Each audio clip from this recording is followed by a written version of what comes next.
Good day mga ka-works. So, flex ko lang itong aking ginawa ngayong araw. So, ito ay KLX 150. Actually, ano to, D-Tracker. Pero binago na yung mga gulong niya. Ginawa na siyang, ano, matangkad 6090 na. Hindi na siya yung D-Tracker. Na 14 yung gulong. So, ang ginawa ko guys, ito, yung elbow. Dahil meron na siyang nabili na canister, ayan, sa online.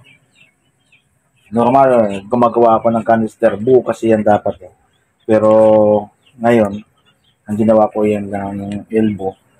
Papunta dito sa puno. Ayan, hanggang dyan.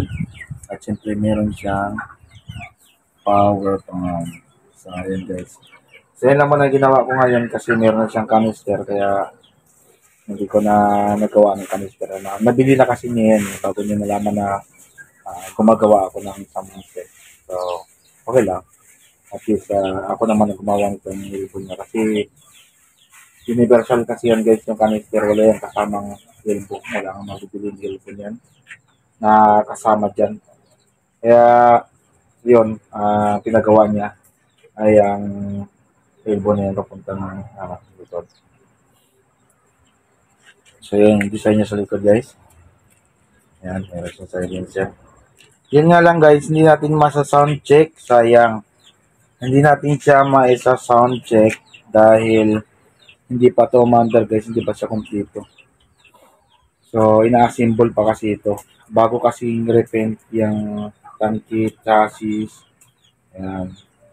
So, hindi pa kompleto yung mga wirings niya, hindi pa, wala pang gasolina.